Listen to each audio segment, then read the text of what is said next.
Graça e paz, Deus abençoe a todos. Estamos de volta com as leituras dominicais e o texto, um dos textos apresentados, um dos textos sugeridos para esses dias, principalmente aí os domingos, nesse período aí da chamada Quaresma, é o Evangelho de João, no seu terceiro capítulo, os 17 primeiros versículos. E o 16, João 3,16, contém um dos versículos mais conhecidos do Novo Testamento. Porque Deus amou o mundo de tal maneira que deu o seu Filho unigênito para que todo aquele que nele crê não pereça, mas tenha a vida eterna. De fato, Deus não enviou o seu Filho ao mundo para condenar o mundo, mas para que o mundo fosse salvo por meio dele. Graças a Deus pela sua palavra. Nós estamos um pouco atrasados nesse início de ano aí, não conseguimos manter o ritmo e enquanto recuperávamos a saúde, estávamos aí refletindo sobre o que poderíamos e como deveríamos proceder em relação ao material. E para este domingo, que eu deveria ter deixado gravado para o domingo, um dos textos é o Evangelho de João, os 17 primeiros versículos do Evangelho de João, que inicia dizendo: havia um fariseu chamado Nicodemos, um dos líderes dos judeus. Ele foi ter com Jesus à noite e disse: Rabi, sabemos que és mestre vindo de Deus, pois ninguém pode realizar os sinais que tu realizas, a menos que Deus esteja com essa pessoa.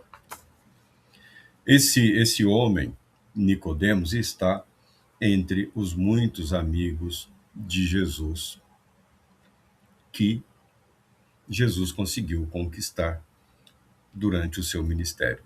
Nicodemos era um fariseu e também integrante do Sinédrio. Provavelmente não. O Sinédrio seria como que uma espécie de senado, algo do gênero, uma representatividade político-religiosa que estava sob o domínio do sumo sacerdote. Então, a família do sumo sacerdote exercia um controle, um domínio sobre o Sinédrio. Naqueles dias, com o crescimento da mensagem do Evangelho de Cristo Jesus, o número de pessoas que se voltaram para a mensagem de Cristo Jesus foi grande, tá? Não foi um movimento pequeno, não foi um movimento insignificante. Dada a natureza da mensagem, dada o caráter do mensageiro e também a eficácia da mensagem de Cristo Jesus, resgatando a verdade da palavra de Deus, resgatando sempre os princípios, os valores fundamentais. Os fariseus, os rabinos, os religiosos judeus daquele período, eles se dividiam em pelo menos duas escolas teológicas, por assim dizer, pelo menos duas escolas. Mas como integrantes do Sinédrio, o Sinédrio exercia um certo controle sobre as sinagogas. Com o movimento de Cristo ganhando popularidade e alcançando simpatia, inclusive entre integrantes dessa corte jurídico-religiosa, administrativa, o Sinédrio começou a emitir algumas notas, né, alguns pareceres, sabe? Tal qual as instituições religiosas o fazem. Está acontecendo alguma coisa, eles não sabem muito bem, as pessoas questionam e reúnem-se lá os nossos fariseus e decidem, de uma forma aparentemente sóbria e equilibrada, né, qual deve ser o comportamento daquele grupo em relação ao movimento que está surgindo ou ressurgindo ou tentando vir à tona. O Sinédrio, naqueles dias, ele sugeriu ameaçar qualquer um que pronunciasse esse nome, qualquer um que se voltasse para os ensinos de Jesus, de exclusão das sinagogas. Ser excluído da sinagoga naquele dia para o judeu, considerando que boa parte da organização da sociedade judaica depois do exílio na Babilônia ela ocorreu através das sinagogas, tá? A sinagoga era o coração da comunidade judaica, a sinagoga. A sinagoga era tão importante quanto o templo. É como se a sinagoga fosse uma espécie de extensão do templo. A vida na sinagoga envolvia todos os aspectos da vida do judeu: a formação, o culto, o ensino, a adoração. O sacerdócio era relevante, era importante, dada a posição que ele alcançou na sociedade naquele período, posição de liderança, de governo e de influência, mas a alma do povo judeu estava na sinagoga, porque eles sobreviveram ao exílio e do exílio retornaram e começa surgir essa instituição, a sinagoga. Você vê os últimos profetas do Antigo Testamento exortando o povo a restaurar o culto, a restaurar a adoração, a restaurar o sistema mosaico, né, de ofertas, de sacrifícios através dos sacerdotes, através dos ministérios sacerdotais, levíticos, conforme instituído pela lei. Porque o povo passou a ver com uma certa reserva, a atuação do sacerdócio. Por quê? Porque o sacerdócio fracassou, o sacerdócio falhou. Então, quando você tem esse período, essa era aqui que fala de Cristo Jesus proclamando o evangelho, o sacerdócio tinha uma grande força político, social e econômica. Espiritual, eles eram vistos com uma certa reserva, tá? Aí você pode procurar o material, os livros, eu respeito posições contrárias, mas o fato é esse. Tanto que eles mantiveram uma espécie de estratégia grotesca, que era a de simular que possuíam poderes ou autoridade sobrenatural. Era comum entre alguns grupos religiosos daquele período essa insinuação de que eles tinham algum poder, alguma autoridade espiritual, que poderiam, se quisessem, fazer o que bem entendesse, porque tinham domínio de segredos, de informações ocultas, verdades que somente os iniciados poderiam alcançar. Criaram essa sombra para tentar maquiar o óbvio desgaste espiritual da instituição sacerdotal. Então, os rabinos eram mais próximos ao povo. Os rabinos, com a formação farisaica, eram muito mais próximos à população naquele período. E eles estavam permeados na sociedade como um todo. Nicodemos, a fim de burlar aí o mau humor das lideranças político-religiosas, decidiu visitar Jesus à noite. A noite para o judeu é o dia seguinte. O sol se põe, passa aproximadamente 1 hora, já é o dia seguinte. A noite é para dormir, a noite é para repousar, a noite é para descansar. Obviamente, o nosso amigo aqui, Nicodemos, quis evitar constrangimentos para si. É claro que todo mundo que quis viu e ficou sabendo, né? Nicodemos foi procurar Jesus. Por que Nicodemos foi procurar Jesus? Nicodemos está entre os muitos religiosos daqueles dias que vivia essa espécie de exaustão no tocante a uma interminável interpretação das leis e das regras e a manipulação da verdade. Estava cansado e queria fazer alguns questionamentos a Cristo Jesus. Ele se aproxima de Jesus, chama Jesus de mestre, faz um elogio, reconhece como um mensageiro de Deus. Pelo vocabulário descrito, Nicodemos está reconhecendo Jesus não necessariamente como um Cristo, mas como um mestre, como um profeta. Então ele usa essa linguagem educada e referente para apresentar-se diante de Cristo Jesus. Isso é um padrão social, cultural daquela época. Rabi, sabemos que és mestre vindo de Deus, pois ninguém é capaz de realizar os sinais que você realiza, a menos que Deus esteja com essa pessoa. Esse reconhecimento. Qual o nível de reconhecimento que Nicodemos está propondo é algo que o texto vai desenvolvendo. Jesus, ao ouvir Nicodemos, respondeu. Aqui nessa versão que eu tenho, responde: digo-lhe a verdade. Quem não nascer de novo não pode ver o reino de Deus. O verso 3. A isso Jesus respondeu: em verdade, te digo que se alguém não nascer de novo, não pode ver o reino de Deus. Jesus já antecipa o questionamento de Nicodemos. Nicodemos queria saber sobre o reino de Deus, o reino prometido através dos profetas. Queria saber a natureza desse reino, queria saber qual o caráter e quando esse reino se instalaria. Tá? Nicodemos foi com essa intenção, pensando sempre em termos de reino de Deus na terra.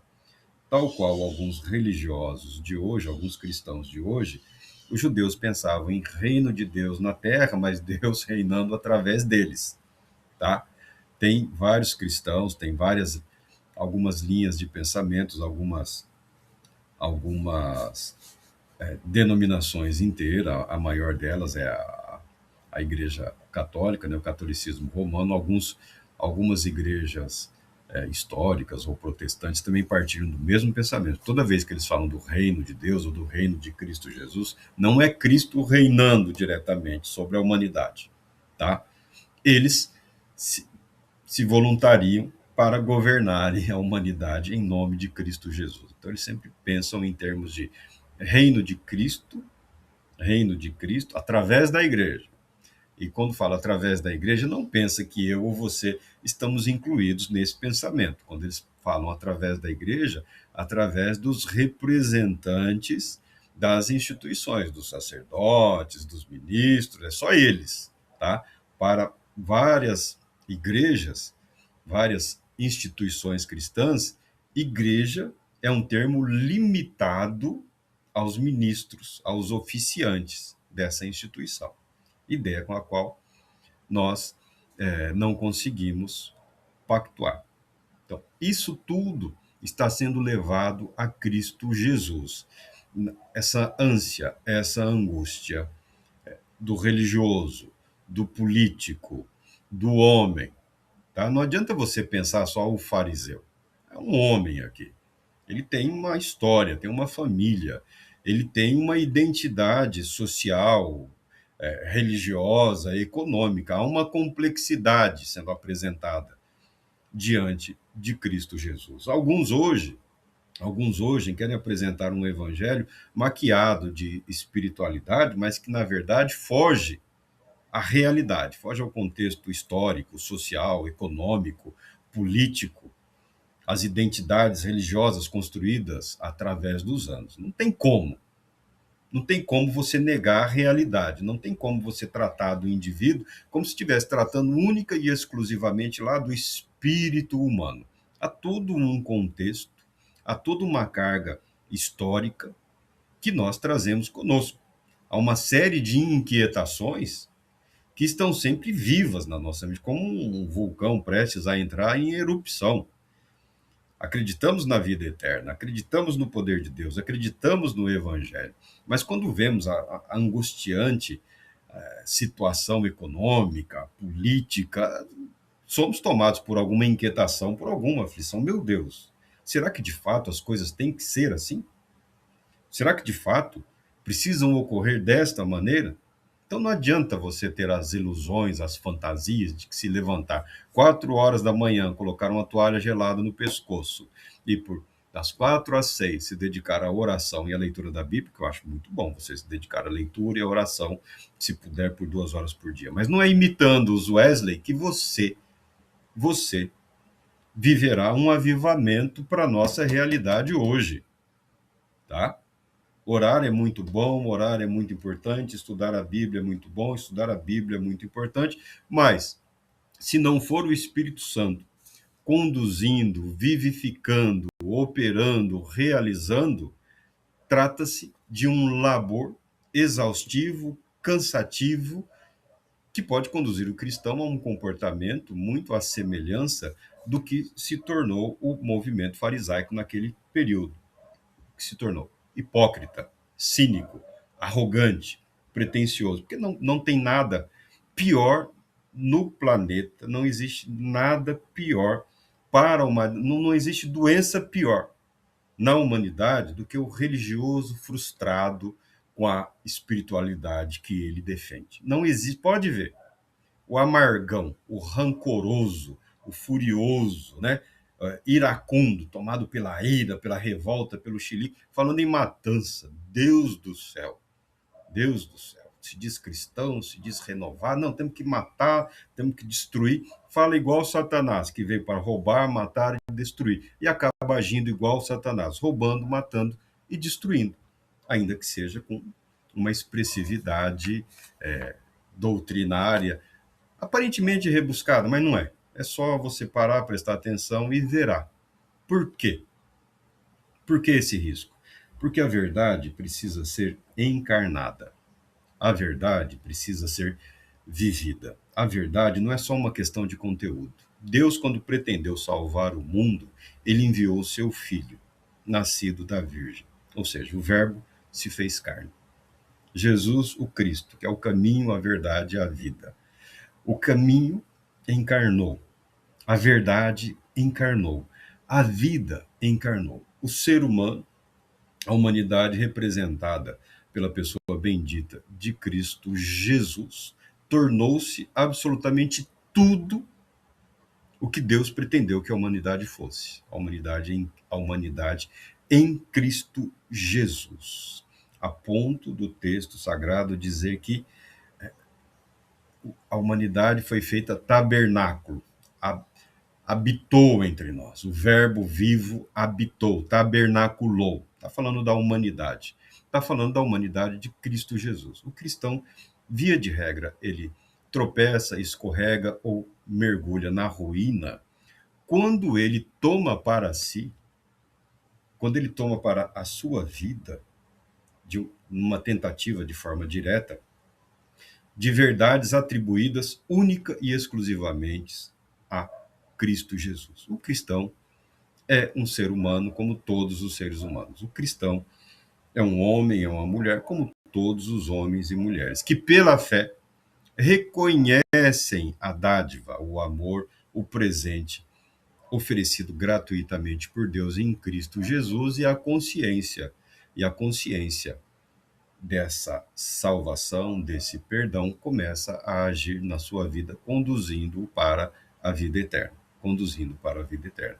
O perigo é quando o cristão acredita que ele é uma versão potencial, uma versão menor de Cristo Jesus. Tá?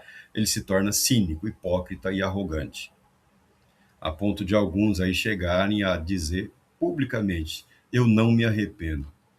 Mas para ser cristão, você precisa adotar o arrependimento como prática. Eu me arrependo sempre. E estarei muito preocupado quando terminar um dia e não conseguir me arrepender das minhas falhas, dos meus erros, do que eu disse, do que eu não disse, do que eu fiz ou do que eu deixei de fazer. Um dia não vivido inteiramente em todo o seu potencial para Deus é um dia em que houve um fracasso, porque o padrão de Deus é lá em cima. O padrão de Deus foi cumprido em Cristo Jesus. Quando chega Nicodemos com toda essa ânsia, com todo esse desejo, com toda essa necessidade, porque ele veio para questionar ali quem somos nós judeus. E nós judeus fariseus, integrantes do Sinédrio, nós e o reino. O reino é como o Sinédrio está propondo ou Deus mandou uma mensagem relevante? E Jesus já vai direto ao assunto. Quem não nascer de novo, ou quem não nascer do alto, não pode ver o reino de Deus. Já derrubou Nicodemos, porque a argumentação rabínica, ao contrário do que alguns pensam, ela é muito elegante, ela é muito bem estruturada, tá? Você vai perder tempo discutindo com o rabino, que ele vai continuar rabino, seguindo o padrão de comportamento dele, seguindo as convicções dele. Ele foi instruído, ele foi educado, ele vive naquilo. Nós não temos a ilusão de converter a quem quer que seja, porque entendemos que somente o Espírito Santo é, de fato, capaz de realizar essa transformação, esse movimento espiritual que desloca o eixo do espírito humano de si mesmo para os céus, para Deus. Como posso fazer parte do reino de Deus? Nascendo do reino de Deus, sendo gerado como cidadão do reino. Quando confrontado com essa realidade, Nicodemos contra-argumenta. Como pode alguém nascer depois de ter envelhecido? Pode alguém entrar segunda vez no ventre de sua mãe e nascer? Como posso nascer do céu? Já nasci aqui na terra. Sou filho dos meus pais. Tenho toda uma história religiosa, toda uma tradição. Eu já nasci. E Jesus está deixando evidente. É claro que Nicodemos entendeu. Questionar é uma arte da educação antiga, da educação rabínica, tá? Perguntas e uma boa pergunta proporciona a oportunidade para uma excelente resposta. Então não pense que questionar é sempre confrontar ou afrontar ou desonrar. Não, questionar é uma maneira é um jeito de dizer assim, eu preciso de mais informações. Nicodemos traz para o contexto. Aí Jesus explana esse contexto que Nicodemos está dizendo. Mas eu já nasci, como posso eu que já tô velho, já sou um ancião, nascer de novo? Por acaso posso voltar para o ventre da minha mãe e ser novamente gerado? Aí Jesus esclarece, não que Nicodemos ignorasse completamente isso. Jesus responde: digo-lhe a verdade, quem não nascer da água e do espírito não pode entrar no reino de Deus. O que é nascido da carne é carne, o que é nascido do espírito é espírito. Não se admirem de eu ter dito a vocês, é necessário que vocês nasçam de novo, ou o nascimento espiritual, sejam gerados ou regenerados pelo Espírito. Você precisa ser gerado para Deus. Nós nascemos para o mundo. Nós nascemos no mundo, somos gerados nesse contexto. Viemos à vida nesse contexto de mundo. É a nossa realidade. E o mundo é a nossa limitação. O reino de Deus é de uma natureza compatível para aqueles que podem contemplar a glória, a presença de Deus. O ser humano diretamente não o pode. A Bíblia declara que carne e sangue, ou seja, a humanidade, não são compatíveis com a glória eterna. A carne e sangue, a nossa natureza, não é compatível com a eternidade. Precisa ser mudada, precisa ser transformada. E Jesus apresenta isso não como um desenvolvimento espiritual, um crescimento espiritual. Ele apresenta isso como um nascimento. Como eu posso herdar o reino de Deus? Como eu posso fazer parte do reino de Deus? O reino de Deus é para aqueles que nele foram gerados. E Jesus diz para Nicodemos: não fique incomodado e não fique assustado. É necessário nascer de novo, é necessário ser regenerado, nascer do alto, nascer do Espírito, receber a vivificação do Espírito. Aí Nicodemos fica. Não que ele fosse um ignorante, ele tinha conhecimento de todas as profecias. Jesus as está contextualizando. Você que é parte de um movimento específico aí, você pensa na pessoa bendita do Espírito Santo em termos de capacitação, doação de poder, tá bom? Essa é uma versão muito pequena da pessoa do Espírito Santo, né? Os semipoderosos aí, né? A turma aí que parece mais discípulos aí do pessoal da magia do que discípulos de Cristo Jesus. A atuação do Espírito Santo, que eu gosto de referir-me ao Espírito Santo como Espírito de vida e ressurreição, porque é esse o propósito, vida e ressurreição, espiritualmente afastados de Deus pelo pecado, separados de Deus pelo pecado, como que mortos, por não podermos contemplar diretamente a glória do Eterno. Pelo Espírito Santo, essa morte é retirada. O ser humano é como que ressuscitado para ser aquilo que Deus sempre pretendeu que ele fosse, algo plenamente realizado em Cristo Jesus, por Cristo Jesus, através de Cristo Jesus. E nós participamos disso pela fé. Pela fé. Tudo que diz respeito à vida em Cristo Jesus é uma resposta de fé. Fé, eu uso a palavra disposição mental consciente. Aí você pega o dicionário e essas palavras desmoronam, mas na minha cabeça faz com pleno sentido, disposição mental consciente. Todas essas palavras dizem respeito a habilidades, poderes e capacidades do espírito humano. Está gravado no espírito humano, essa disposição mental consciente para crer, para aceitar, para viver.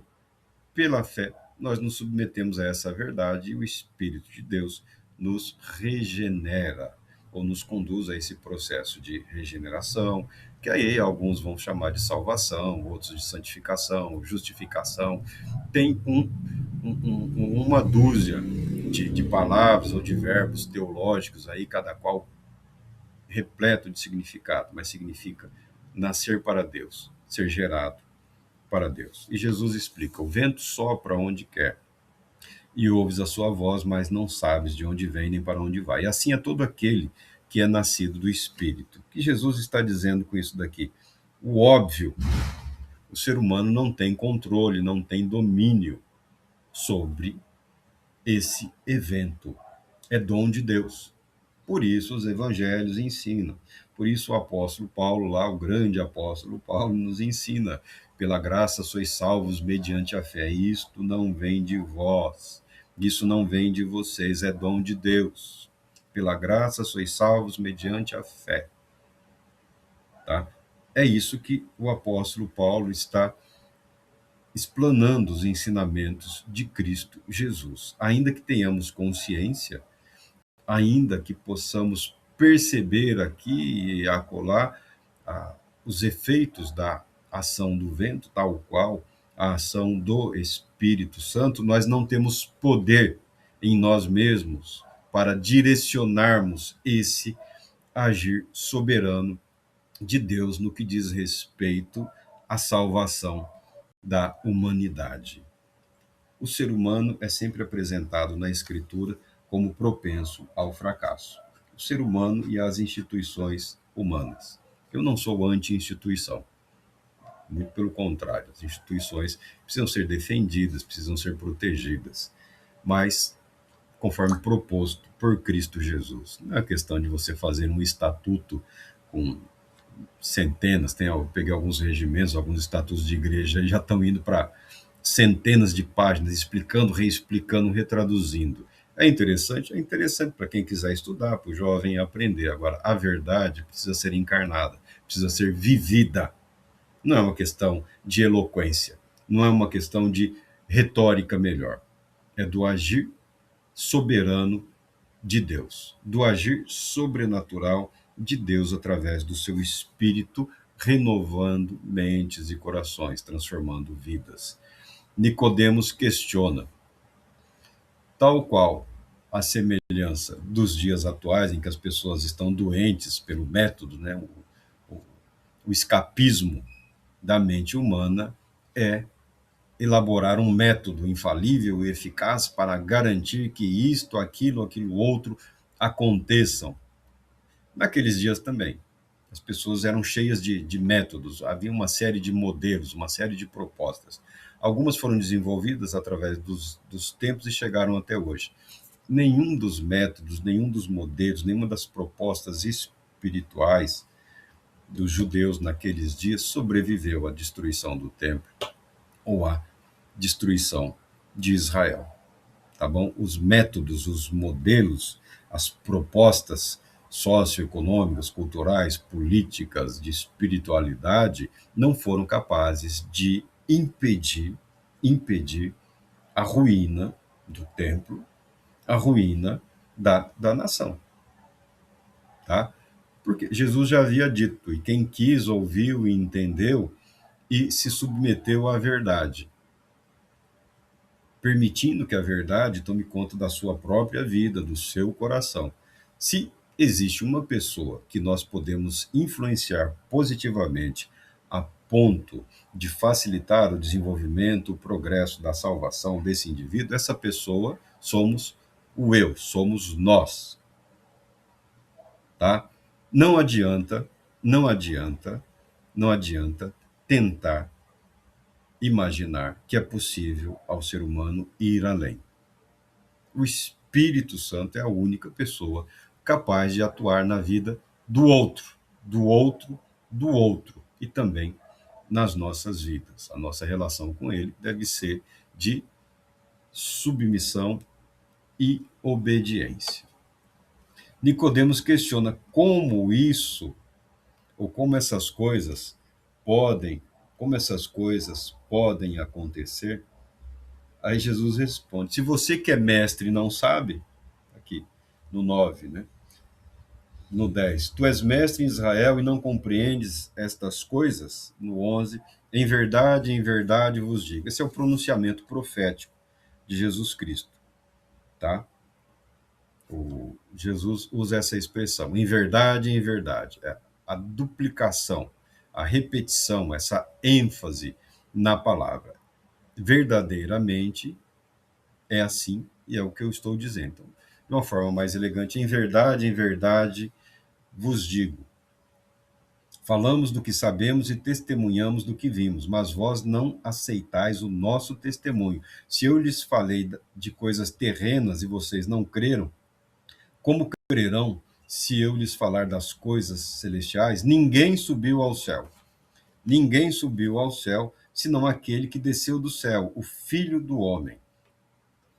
Assim como Moisés levantou a serpente no deserto, também é necessário que o Filho do Homem seja levantado, para que todo aquele que nele crê tenha a vida eterna. Porque Deus amou o mundo de tal maneira que deu seu Filho unigênito para que todo aquele que nele crê não pereça, mas tenha a vida eterna.